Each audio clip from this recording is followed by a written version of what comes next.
नमस्कार, मैं हूं कुमार गजेंद्र। जनपद ऑन द स्पॉट में आपका स्वागत है। हमारे एक दूसरे social media platform podcast with Kumar Gajendra में भी आपका स्वागत है, जहां आप हमें सुन सकते हैं। दिल्ली के अंदर ही नहीं, पूरे देश के अंदर इस टाइम पे अगर सबसे बड़ी मुश्किल बनाई हुई है तो रोहिंग्या और बांग्लादेशियों ने बनाई हुई है। रोहिंग्या और बांग्लादेशी जिस तरीके से पूरे देश में फैलकर हमारे सुरक्षा तंत्र को ना केवल खा रहे हैं, बल्कि हमारे जो गरीब लोगों के हक का जो पैसा है, जो खाना है, जो सामान है, जो सुविधाएं हैं, उनको भी चट कर रहे हैं लगातार। और इन रोहिंग्या और बांग्लादेशियों को आखिर प्रश्रय कौन दे रहा है? देश के अंदर घुसा कौन रहा है? तो इस पर बहुत बड़ा सवाल यह खड़ा होता है कि देश के अंदर रोहिंग्या और बांग्लादेशियों को इंडी गठबंधन के लोग सबसे ज्यादा घुसा रहे हैं, और ना केवल वो अपने यहां बुला रहे हैं उनको, बल्कि उन्हें रहने के लिए, उनको बसाने के लिए तरह तरह की सुविधाएं दे रहे हैं। इनमें पश्चिम बंगाल के अंदर बंगाल की मुख्यमंत्री ममता बनर्जी है। झारखंड के अंदर हेमंत सोरेन की सरकार ने झारखंड की पूरी डेमोग्राफी बदल दी है। इसके अलावा दिल्ली के अंदर अरविंद केजरीवाल सरकार ने जिस तरीके से 10 सालों के अंदर रोहिंग्या और बांग्लादेशियों की पूरी फौज खड़ी कर दी झुग्गियों में, ये अपने आप में किसी से छिपा हुआ नहीं है। अगर हम बात करें शाहीन बाग इलाके की, तो वहां पर जामिया के अंदर अमानतुल्लाह खान बाकायदा 10-10 हजार रुपए भी बांटते हैं, उनकी मदद करते हैं, उनको बसाते हैं। इसके अलावा उन्होंने कई जगहों पर इसी तरीके से रोहिंग्या और बांग्लादेशियों को एस्टेब्लिश कराया दिल्ली के अंदर। इतना ही नहीं, आम आदमी पार्टी ने बाकायदा इन्हें वोटर आई कार्ड, इनके पहचान पत्र, आधार कार्ड तक बना के दे दिए। और आम आदमी पार्टी के 2 एमएलए को तो अब नोटिस हो चुका है, जिनको दिल्ली पुलिस ने नोटिस देकर बुलाया है पूछताछ के लिए, जिनके नाम सामने आए थे जांच के दौरान।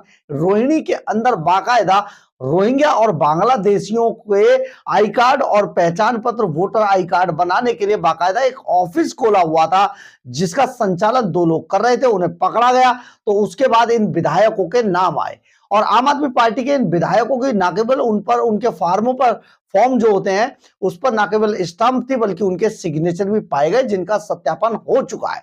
तो ऐसे में आम आदमी पार्टी एकदम खुलकर सामने आ गई कि रोहिंग्या और बांग्लादेशियों को किस तरीके से दिल्ली में वो अपने वोट बैंक के लिए इस्तेमाल कर रहे थे।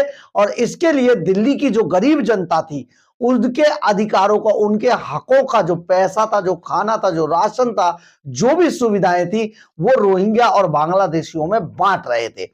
ये अब साबित हो चुका है। इसी पर आप सुने जरा रमेश बिधूड़ी ने कितना बड़ा तंज किया है। अपनी एक चुनावी सभा के अंदर रमेश बिधूड़ी ने अरविंद केजरीवाल एंड कंपनी की पोल खोलकर रख दी है। जो रमेश बिधूड़ी है, कालका जी से उनको टिकट दिया गया है, भारतीय जनता पार्टी के टिकट पर चुनाव लड़ रहे हैं, और कांग्रेस के टिकट पर अलका लांबा यहां से चुनाव लड़ रही हैं। और जो आम आदमी पार्टी है, महामहिम आतिशी मार्लेना जी को यहां से टिकट दिया गया है, जो मुख्यमंत्री हैं दिल्ली सरकार के अंदर, अरविंद केजरीवाल की खड़ाऊ मुख्यमंत्री हैं। और वो काम कुछ नहीं करती हैं, केवल आज भी उनका काम वही है, केजरीवाल साहब की बगल में बैठ जाना और प्रेस कॉन्फ्रेंस करते हुए वहां पर सिर्फ बैठे रहना। कॉन्फ्रेंस संजय सिंह करेंगे या केजरीवाल करेंगे, आतिशी जी चुप बैठी रहेंगी। तो ऐसा कभी मुख्यमंत्री को हमने देखा नहीं था, ये पहली बार है। मुख्यमंत्री रोती हैं, बिलख बिलख कर, फूट फूट कर रोती हैं। मुख्यमंत्री जी प्रेस कॉन्फ्रेंस करती हैं, मुख्यमंत्री जी बहुत सारी चीजें करती हैं। तो आज रमेश बिधूड़ी को जरा सुनिए कि उन्होंने क्या कहा चुनावी सभा के अंदर। और बगैर ब्याज के 1 साल में 10,000 जो लौटाएगा, 800 रुपए महीने करके उसको बैंक फिर 20,000 देगा, बगैर ब्याज, बगैर गारंटी। 20,000 को लौटाएगा तो उसको फिर उसके बाद बैंक 50,000 रुपए लोन देगा।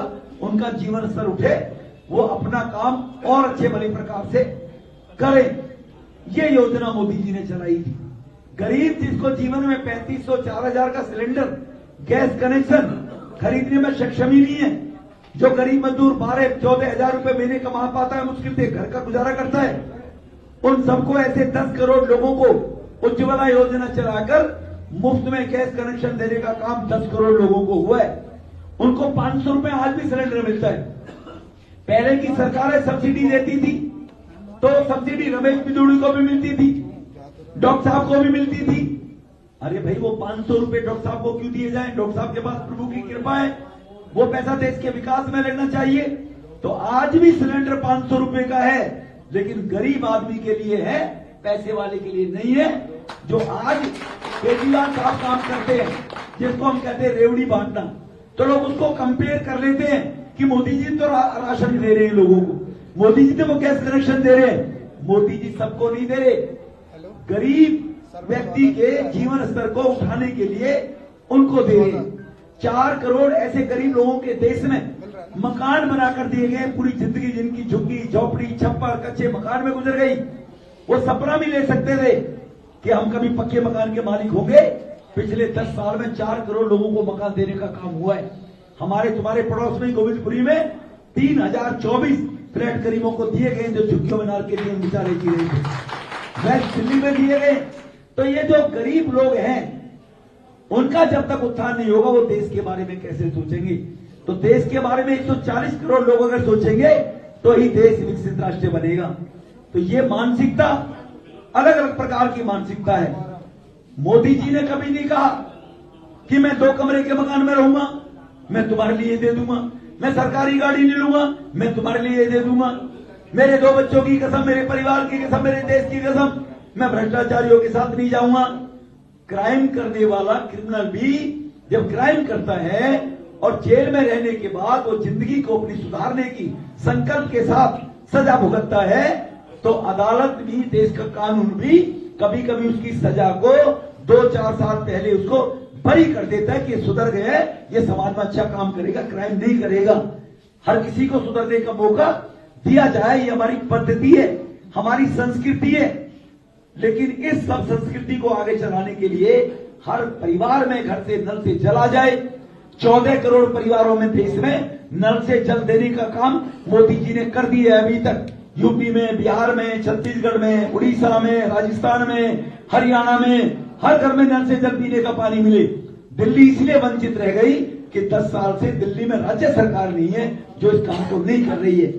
गरीब परिवार को अपने किसी गरीब परिजन के बीमारी में बहनों भाइयों के जेवर गिरवी ना रखने पड़े, जमीन का टुकड़ा ना गिरवी रखना पड़े इलाज के लिए, इसके लिए आयुष्मान भारत योजना चलाई कि गरीब परिवार का 5 लाख रुपए तक का इलाज भारत सरकार वहन करेगी। केवल वो दिल्ली में लागू नहीं है, बाकी पूरे देश में लागू कर दी, क्योंकि केजरीवाल साहब ने दिल्ली में लागू नहीं की। केजरीवाल जी ने कहा कि मैं 240 करोड़ जो 2.5 करोड़ जो दिल्ली के लोग हैं उन सबको फ्री इलाज दे रहा हूं। आप में से एक तो हाथ उठा के बता दे कि बत्रा में जाता है, अपोलो में जाता है, मेडिकल में जाता है, होली फैमिली में जाता है और फ्री इलाज करा के चला आता है।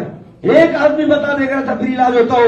लोग लुट रहे हैं और अपने अहंकार के कारण केजरीवाल आयुष्मान भारत कार्ड लागू नहीं कर रहा। बीजेपी की सरकार बनेगी, मोदी जी ने कहा है, पहले ही 7 दिन में जो कैबिनेट होगी वो आयुष्मान भारत कार्ड बनाने का कानून पास करेगी और दिल्ली में लागू करेगी।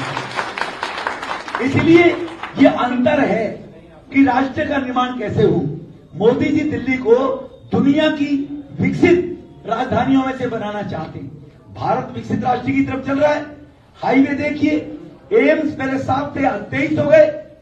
जो सब चीजों का बढ़ रहा है विकास, दिल्ली का भी होना चाहिए। दिल्ली भी रहने वाली दिल्ली बननी चाहिए। दिल्ली की भी सड़कें बढ़िया होनी चाहिए। दिल्ली में सीवर का पानी केवल गंदे नाले से बाहर निकल के जाए, लोग घरों में बैग न मारे गलियों में। दिल्ली के अंदर शुद्ध पीने का पानी लोगों को मिले, दिल्ली को जाम से निजात मिले। 90,000 करोड़ एक और 10,000 करोड़ 2, ईस्टर्न वेस्टर्न पेरिफेरल और बंबई हाईवे।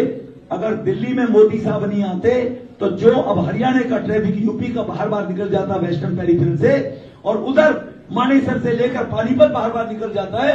पहले वो रिंग रोड से दिल्ली से होकर गुजरता था, क्या हाल दिल्ली का रहता तो क्या हाल हो जाता। ईस्टर्न वेस्टर्न पेरिफेरल बना के दिल्ली के लोगों को कुछ निजात मिल गई, लेकिन आज भी दिल्ली जाम से जूझ रही है। इसके लिए भी एलिवेटेड रोड बनाकर रिंग रोड पे और उसकी योजना बनाकर यमुना जी को साफ करते हुए हम विकास करें। तो मोदी जी ऐसी दिल्ली बनाना चाहते हैं। अब जो माननीय मुख्यमंत्री जी मंत्री रहते हुए भी, मारिना जी, और मुख्यमंत्री रहते हुए भी क्या हाल है गोविंदपुर की सड़कों का। 3.5 साल से बहना क्या करती रही, क्या आपने किया है? सीवर पानी लोगों को पीने का मिलता नहीं, जहां उनका कार्यालय गिरिनगर में चलता है वहां गंदा पानी आता है गिरिनगर के अंदर, आप जाकर देखिए।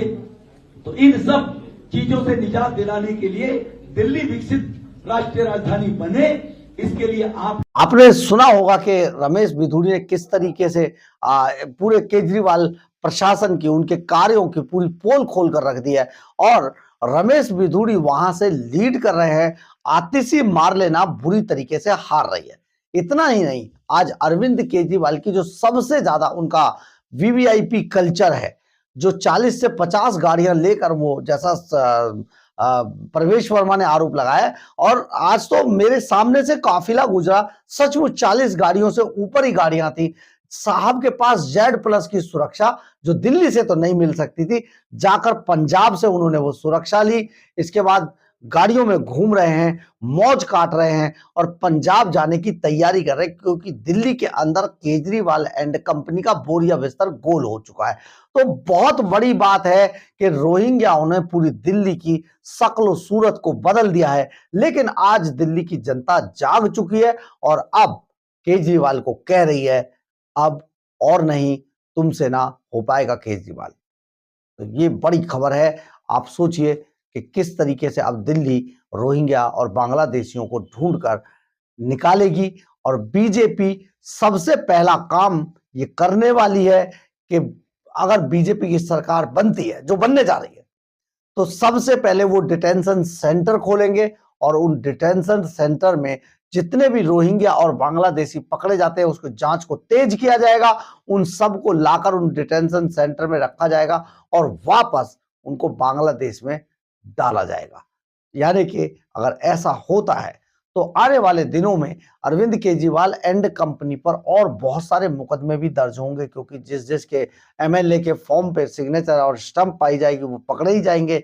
इसके अलावा अरविंद केजरीवाल का तो निश्चित है कि वो जेल जा रहे हैं, संजय सिंह का भी निश्चित है कि वो जेल जा रहे हैं, और मनीष सिसोदिया जो सबसे बड़े शराब के दलाल थे, मास्टर, जो प्लानिंग के, पूरी प्लानिंग के मास्टर थे, वो भी जेल के अंदर ही नजर आने वाले हैं। तो आप ये सोचिए, बीजेपी बहुत बड़ा ऐलान कर रही है कि डिटेंशन सेंटर खोल दिए जाएंगे ताकि बांग्लादेशी और रोहिंग्या को यहां से निकाला जा सके। बहरहाल, अगर आपको हमारी खबर अच्छी लगे तो आप इसे लाइक, सब्सक्राइब और शेयर जरूर करें। कमेंट्स बॉक्स में अपनी राय जरूर लिखें, इससे हमें बहुत बहुत बहुत ऊर्जा मिलती है। जय हिंद, जय भारत।